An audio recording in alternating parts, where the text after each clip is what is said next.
할렐루야. 이 세상 사는 모든 사람들은 매우 바쁜 삶을 살아가고 있습니다. 달리는 인생을 살아가고 있습니다. 모든 사람이 다 달리고 있습니다. 어떤 사람은 돈을 벌기 위해서 달립니다. 어떤 사람은 건강을 위해서 달립니다. 어떤 사람은 합격을 위해서 달립니다. 어떤 사람은 취업을 위해서 달리고요. 어떤 사람은 승진을 위해서 달리고 있습니다. 또 어떤 사람은 선거 운동을 위해서 달리고 있습니다. 특히 운동선수들은 모든 선수들이 달리기는 필수가 되는 것입니다. 그런데 오늘 성경 말씀을 보니 우리가 바로 다른 박질하는 자들이라고 말씀을 하고 있습니다. 여러분, 이 세상은 경주장입니다. 우리는 경주자입니다. 왜냐하면 우리의 삶의 모든 삶은 시간 제한이 있기 때문에 그렇습니다. 시간에 대한 책임을 주님은 묻기 때문에, 시간에 대한 심판이 있기 때문에 그렇습니다. 오늘 24절에 보니까 상을 받도록 다름질하라 그랬어요. 목적이 상을 받기 위해서 다름질해야 된다라고 하는 것을 말씀하는데, 사람들은 달리면서도 건강을 위해서 달립니다. 또 취미 생활로 달리는 사람도 있습니다. 어떤 사람은 마라톤을 하면서 참가하는데 의의가 있습니다. 이렇게 말하는 사람이 있습니다. 완주하는데 의의가 있습니다. 이렇게 말하는 사람이 있습니다. 그러나 주님은 우리에게 말씀하시기를 상을 얻도록 다름질하라 이렇게 말씀하고 있어요. 여러분, 반드시 우리는 신앙생활 그저 교회만 왔다 갔다 하는 것이 아니라 상 받는 신앙이 되어야 된다라고 하는 것을 말씀하고 있습니다. 그러면 우리가 상 받는 신앙이 되기 위해서는 어떻게 해야 되는가? 오늘 말씀을 통해서 우리가 받을 것이고, 반드시 이 말씀을 통해서 여러분 상 받는 신앙이 되시기를 축원합니다. 그 첫째는요, 모든 일에 절제해야 한다 그랬어요. 여러분, 우리에게는 절제가 반드시 필요합니다. 영어로 셀프 컨트롤이라고 하는데 자기를 통제하는 것입니다. 이 자동차가 브레이크가 없으면 큰 사고가 나는 것입니다. 우리 신앙인들에게 절제가 없이는 이건 신앙의 문제가 됩니다. 이 절제라고 하는 거, 오늘 25절에 보니까 이기기를 다투는 자마다 모든 일에 절제하나니 그랬습니다. 자기를 지배하는 것을 말합니다. 자기를 제어해야 된다라고 하는 것을 말씀하고 있습니다. 여러분, 우리 삶 속에 방해되는 것들, 이걸 제어할 수 있어야 됩니다. 우리는 시간 조절을 잘해야 됩니다. 오락이나 수면 이런 모든 것, 자기 자신을 위해서 이런 것을 잘 절제하는 것이 중요하다. 우리가 극기 생활을 하는 사람은요, 하나님을 정말 사랑하는 사람입니다. 하나님을 자기의 낙보다 더 사랑하는 자를 이야기합니다. 잠언 16장 32절에 말씀합니다. 자기 마음을 다스리는 자는 성을 빼앗는 자보다 더 나으니라 그랬어요. 여러분, 고난이라고 하는 것은요, 우리 모두에게 필요합니다. 내가 예수 믿는 사람이거나 하나님의 자녀인데, 하나님은 나를 사랑하신다고 했는데 왜 나에게 고난이 있어? 고난을 하나님께서 다 피하게 해주셔야지, 이렇게 우리가 생각할 때가 있습니다. 그러나 우리에게 고난이 필요하기 때문에 하나님 우리에게 고난을 주신다는 사실을 알아야 합니다. 성자 바실이라고 하는 사람이 있습니다. 이 사람이 어느 날 막 두통이 생기더라는 거예요. 너무 고통스럽게 막 두통이 생겨요. 여러분도 그럴 때 있잖아요. 막 편두통이 심할 때가 너무 심한 거예요. 막 너무 고통스러운 거예요. 그래서 막 하나님 앞에 간절히 기도합니다. 하나님, 너무 두통이 심합니다. 너무 고통스럽습니다. 하나님, 이 두통을 물리쳐 주옵소서. 기도했더니요, 두통이 안개같이 싹 사라지더라는 거예요. 와, 그래서 이제 살 것 같아. 아이고, 됐다. 그런데요, 자기 마음속에 두통이 사라지니까 막 죄가 생각나요. 죄가 막 도사리는 거야. 죄가 막 가득 차더라는 거야. 그래서 이거 안 되겠다. 다시 하나님 앞에 기도하는 거지. 하나님, 저에게 다시 두통을 주옵소서. 여러분, 확실히 이 고난이라고 하는 것은 우리가 경건 생활하는데 도움이 된다. 우리가 기억해야 돼요. 어느 배 안에서 있었던 일입니다.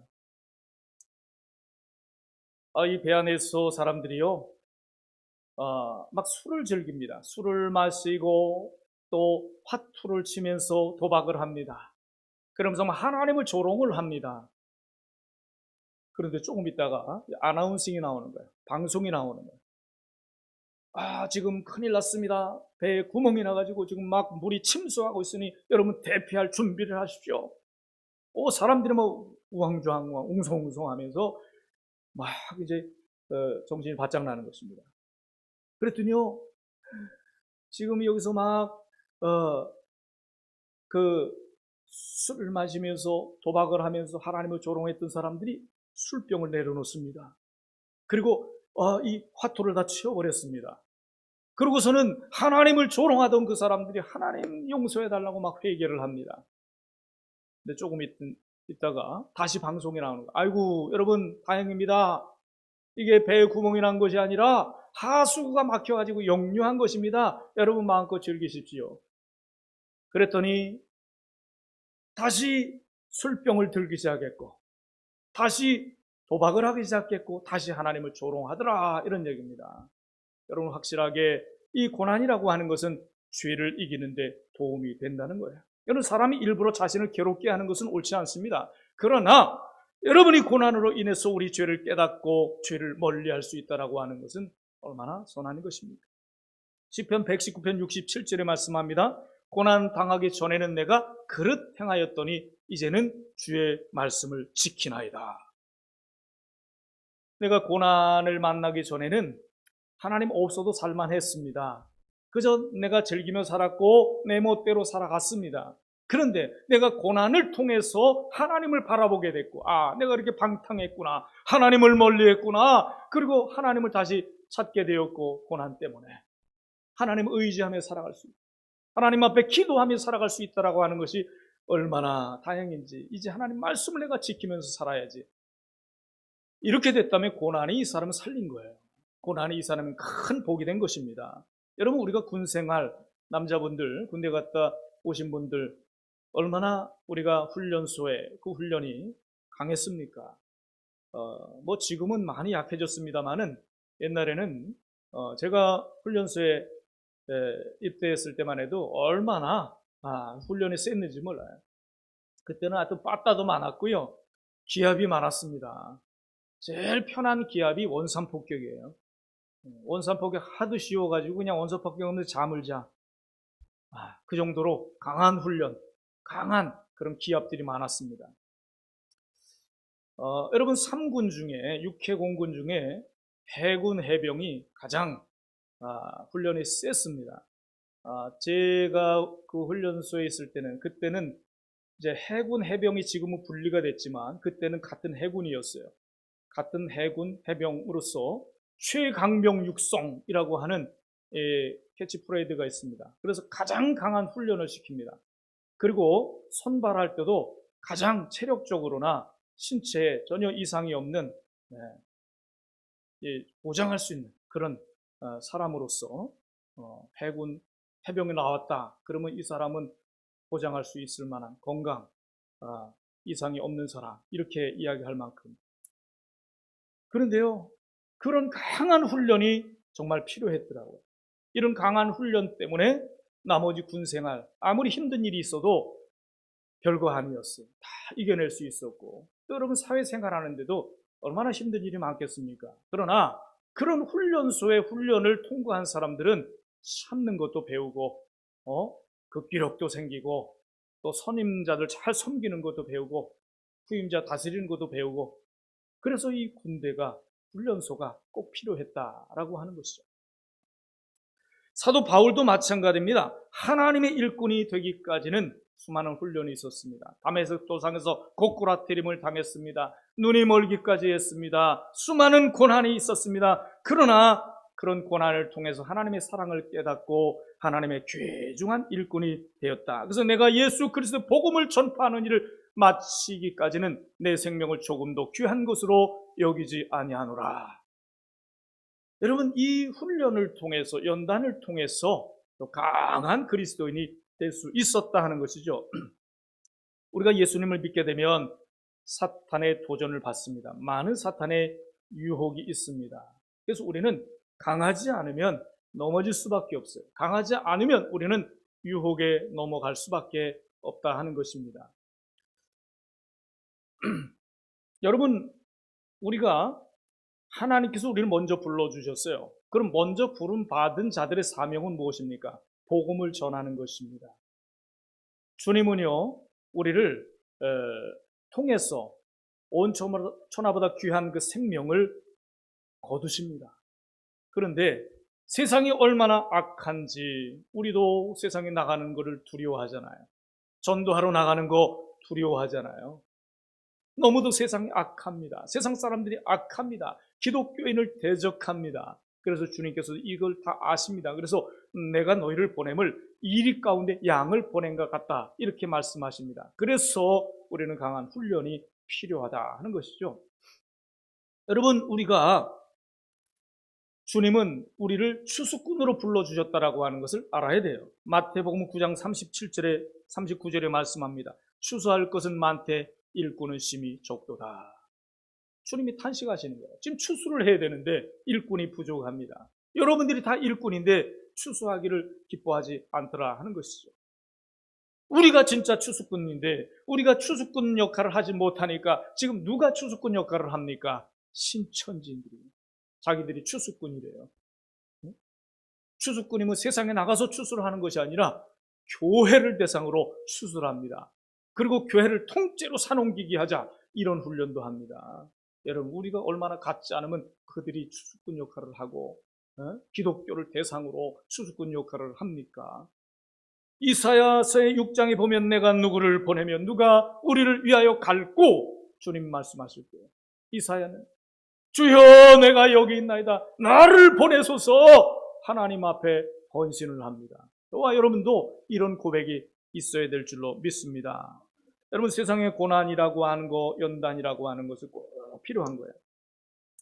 우리는 이제 어떤 고난 역경이 온다 할지라도 두려워하지 마시기 바랍니다. 왜 그럴까요? 주님이 우리와 함께 하시는 약속이 있기 때문에 그렇습니다. 지금도 우리와 함께 하시는 거예요. 주님 우리에게 말씀하십니다. 수고하고 무거운 짐진 자들아 다 내게로 오라. 내가 너희를 쉬게 하리라. 주님은 우리를 쉬게 하시는 분입니다. 아이고, 나는 힘들어요. 나는 피곤해요. 나는 바빠서 주님 앞에 나갈 시간이 없어요. 바빠서 기도할 시간이 없어요. 여러분, 바빠서가 어디 있습니까? 힘들어서가 어디 있습니까? 살만하니까 그런 거예요. 내가 정말 죽을 것 같으면 어떻게 합니까? 천부여의지 없어서 손 들고 옵니다. 나 주 박대하시면 나 갈 데가 없습니다. 주님 없이는 살아갈 수가 없는 것입니다. 주님이 우리를 쉬게 해 주시는 분입니다. 여러분, 오후 예배 얼마나 귀중한 예배입니까? 난 대예배만 드리면 됐지. 여러분, 오후 예배가 소예배입니까? 하나님의 은혜를 받고 감사하는 사람은요, 내 자신이 주님의 재물임을 알고 하나님 마음껏 받아 주옵소서. 찬양의 예배가 오후 예배입니다. 하나님 얼마나 기뻐하시는 예배인데요.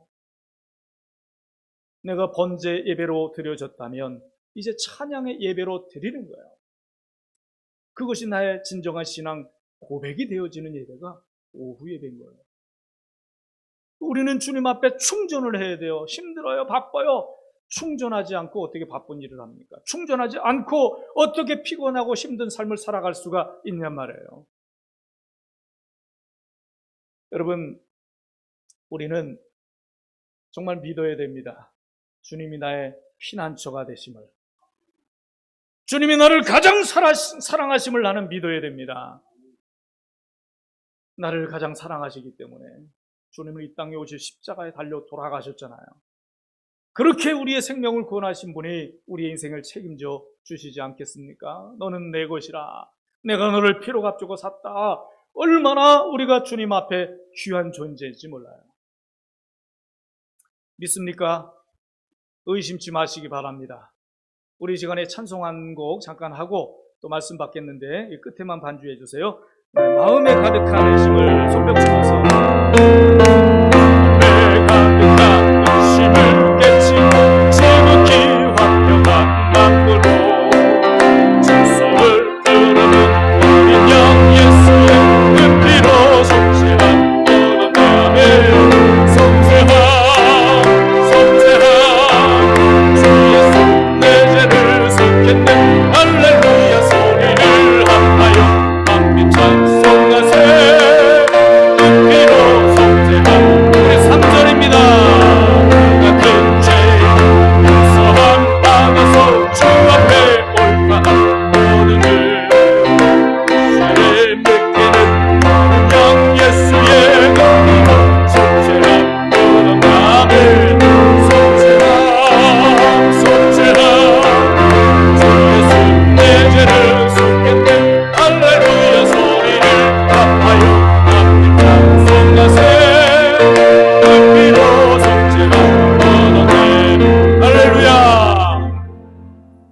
이 찬송을 부를 때마다 생각나는 한 사모님이 있습니다. 아주 옛날에 유명했던 이야기입니다. 제가 어린 시절에 들었던 유명한 얘기인데,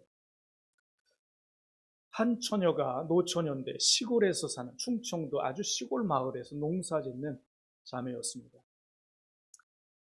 아니 30대 후반이 되고 40이 됐는데도 시집을 못 간 거예요.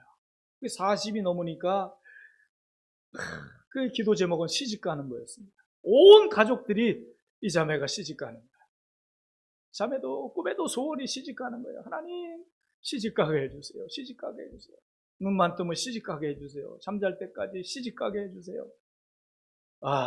소원을 갖는데도 중매 하나 없어. 근데 이제 교회에서 부흥회를 하게 됐습니다. 부흥회를 하는데 목사님께서 여러분 소원이 있으면 헌금을 할 때 소원을 적어서 올려주세요. 여러분 이 김유실 자매라고 하는 이분이 감사의 물에 소원을 적어 올렸습니다. 무슨 소원을 올렸겠습니까? 주여 올가을에 시집 가게 해주세요. 그래서 목사님이 이렇게 이제 헌금 목도를 가지고 기도해 주시는데, 김유실 자매 어디 있습니까? 누굽니까? 여기 씨요. 올가을에 시집 갈 줄 믿습니까? 그랬더니 아멘 하면서 점프를 뛰면서 아멘 하는 거야. 그런데요, 가을이 되니까 그렇게 중매 하나 없던 이 자매에게 진짜 중매가 들어오네. 근데 전도사님이래요. 전도사님. 서울에 사는 전도사님이래요. 그래서 이건 하나님의 뜻이다. 아멘? 보지도 않고 아멘 했어. 그 전도사님한테 이야기하니까 보지도 않고 아멘 할 정도면 대단한 믿음이다. 나도 아멘. 이래가지고 만났는데 이게 뿅뿅 또 통해가지고 말이죠. 서로 좋다는 거예요.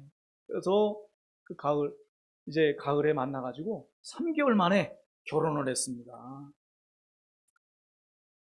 근데 이게 꿈이 현실이 돼 보니까 세상에 너무도 힘든 거예요. 사례금도 조금 받죠. 이게 다 훈련이 필요한 건데 사례금도 조금 받죠. 그냥 수시로 막 이사 가야죠. 막 너무 힘든 거예요. 그래서 맨날 구박하는 거예요. 맨날 바가지 막박 긁는 거예요. 어떻게 사냐? 난 못 산다. 이러다 이제 목사 안수를 받았는데요. 목사 안수를 받고 이제 서울 어느 교회 부목사로 갈 것이냐, 또 전라도 어청도의 교회에 이제 목회자가 없다는 거예요. 그래서 그리로 이제 부임할 사람을 찾는데 거기를 가고 싶은 거예요. 그래서 부목사로 가는가 소무로 갈 것인가. 근데 그 목사님은 소무로 간다, 사모님은 부목사로 가자. 이걸 가지고 또 매일 싸우는 거예요. 목사님이 기도하더니 소무로 가야 되겠습니다. 이 소명을 받은 거예요. 또 어떻게 합니까? 따라가는 거예요. 그래 손마을에서 더 사람들이 정이 많을 수 있어. 그리고 갔어요. 갔는데 이제 누가 이렇게 마중을 나왔는데 장로님이시라는 거예요. 그래서 근사한 분이 나올 줄 알았더니 메꼬 모자에 고무신에 작업복을 입고 나오신 거예요. 경운기를 끌고. 그래서 거기서 또 실망하는 거예요. 그래도 목사님이 부임해 오시는데 이럴 수가 있나 성도가. 그냥 경운기를 가지고 딸딸딸딸하고 가는데 그냥 막 눈치를 주면서 나 못 살아 이러면서 또 가는 거예요. 그래서 이제 갔는데 교회도 쬐끄맣지요. 이거 사택이라고 보니까 학고방 같아. 여기서 못 산다고. 나는 못 산다고. 나 갈 거야. 그리고 또 매일 싸우네. 그 매일 싸우다가 얼마나 이 목사님이 화가 나는지 걷어찬다는 게 5강을 걷어찼어요. 논조강이 쨍하고 깨져버렸네. 밖으로 집어 던져버렸습니다. 그 다음날 장로님이 찾아온 거예요. 아유 목사님, 아이고 이거 5강 뭐예요? 아유 깨져서 버렸어요. 아이고 그럼 제가 가져갈게요. 아이고 뭐라고요? 제가 쓸 데가 있네요. 이 장로님이 뭐 하시는 분이냐면 유기공장이에요. 그래서 이걸 녹여가지고 주발을 만들었어요. 일주일 후에 다시 찾아왔습니다. 목사님, 아이고 여기 선물 있습니다. 사모님이 그냥 이쁜 포장지에 이 박스를 보고 너무 좋아하는 거야. 그럼 그렇지. 그래서 이게 뭐예요? 선물이라고. 그래서 열어보니까 번쩍번쩍한 주발 2개가 들어있는 거야. 너무 귀하다. 아니 장로님 이렇게 귀한 걸 주십니까? 그랬더니 아이고, 그거 지난주에 버렸던 요강독에서 만든 거예요. 이 세상에 또 실망한 거야. 세상에 사람을 무시해도 이분들에 그 요강을 녹여가지고 밥그릇을 만들어 이거 요강 단지에 밥을 말아 먹으라고 이거 그래가지고 또 시험이 든 거예요. 또 이제 부부싸움을 밤새고 합니다. 그러다가 그 다음날 이제 아침 밥을 하고 이게 밥을 풀려고 하는데 이게 오강으로 보이지 이게 밥그릇으로 안 보이는 거예요. 밥을 풀 수가 없어 이걸. 야, 그래가지고 이제 그냥 막 하나님 앞에 한탄하는 거야. 하나님, 도대체 나는 주의 종하고 결혼하면 너무 행복할 줄 알았는데 너무 슬퍼요. 이게 뭐예요, 하나님? 내 인생 이게 뭐예요? 난 못해요. 막 엉엉 울면서 기도하는 중에 하나님의 음성이 들리는 거예요. 사랑하는 딸아, 내가 너 깨진 오강단지 같은 너를 택하였어. 나의 귀한 그릇으로 삼았지 않느냐. 네가 하는 그 일은 가장 세상에 하는 일 중에 소중한 일인데 천국에서 빛나는 별과 같은 영광이 너에게 있을 것이다. 이 음성을 듣고서는 엉엉 울면서 회개하는 거예요. 하나님, 잘못했습니다. 이렇게 귀한 사역, 하나님 수많은 사람 중에서 저를 선택해 주셔서 이렇게 귀한 일을 감당하게 하셨는데 내가 깨닫지 못하고 내가 매일 불평불만 하고 싸움만 했다고 피하려고 했다고 엉엉 울면서 이 밥그릇을 보니까 이게 금단지로 보이는 거예요. 이제. 야, 그래서 이게 자기처럼 보이는 거야. 오강 깨진 오강단지가 나 같은 인생이 이렇게 금단지 같은 그런 인생이 되겠구나. 너무 감격해가지고 이제 막 찬송을 하는데 나 같은 죄인이 용서함 받아서 이렇게 불러야 되는데 이 밥죽을 가지고 주발에 장단을 맞추면서 나 같은 쌍년이 용서함 받아서 이러고 찬송을 했다는 거예요. 여러분 그렇지 않아요? 저와 여러분들 쌍년 쌍놈 같은 이런 자식을 말이죠. 그렇잖아요.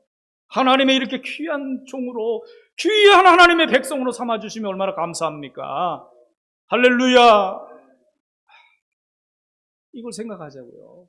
내가 뭔데 하나님이 나를 이렇게 선택해 주셔서 천국 백성을 삼아주셨냐 말이에요. 하나님 영광을 위해서 우리가 헌신하는 모든 일들 하늘의 별과 같이 빛나는 영광이 있을 것이라고 했는데 여러분 우리가 무엇을 아낍니까? 내가 녹슬어 없어져야죠. 네? 아니 달아 없어져야죠. 녹슬어 없어지면 되겠냐 말이에요. 여러분 영광의 길로 걷기 전에 칼보리 길로 걸어라. 이런 찬송이 있어요. 그래서 여러분 주님께서 주실 그 상을 얻기 위해서 반드시 우리는 극기를 해야 된다. 절제를 해야 된다라고 하는 사실을 기억할 수 있길 바랍니다. 두 번째는요.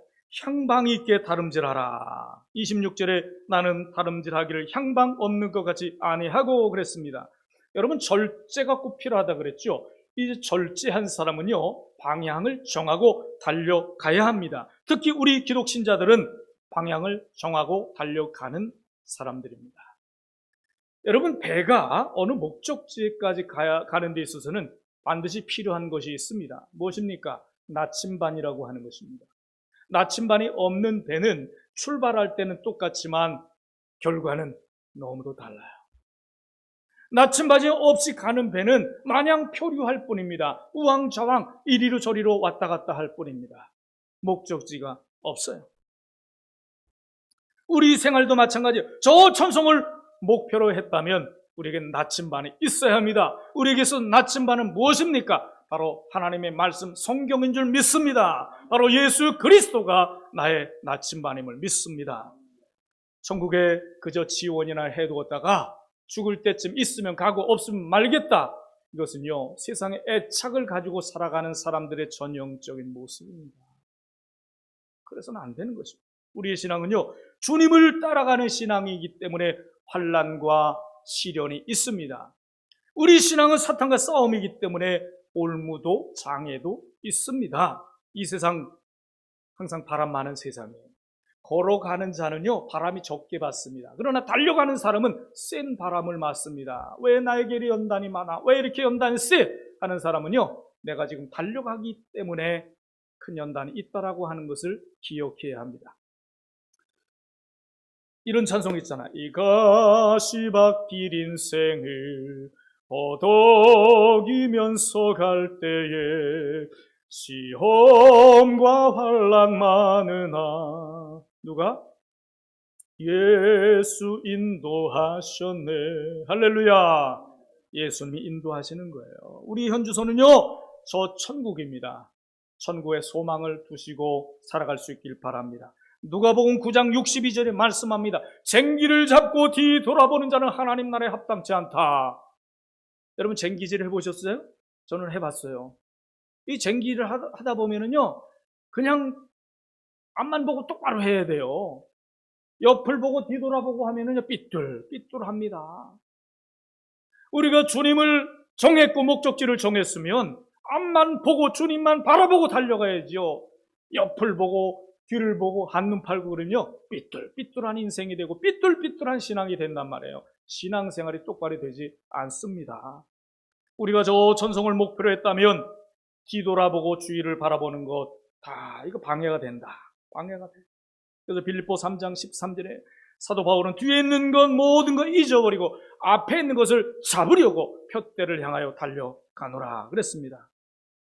이 세상 모든 애착을 버렸다라고 하는 이야기입니다. 우리는 천국을 목표로 하고 그것을 사모하고 그곳에 가기만 하는 힘을 써야 합니다. 어느 신앙생활 잘하던 어부가 배를 타고 고기를 잡다가요, 배가 파손을 했습니다. 빠졌습니다. 그래서 다른 고기잡이 배가 막 몰려와서 사람을 건졌습니다. 그래서 막 애써서 막 인공호흡을 하는 거예요. 인공호흡을 해가지고 푹 하고 살아났어요. 그 같이 어부들이 그냥 살아났다고 박수를 치면서 다 기뻐했습니다. 그런데 이 살아난 사람은 벌떡 일어나요. 누가 나 살렸어? 내가 거의 천국에 다 갔는데 왜 나를 깨어났냐고. 여러분 천국이 얼마나 좋으면 그러겠어요. 여러분 이 세상 미련 두지 마세요. 속지 마세요.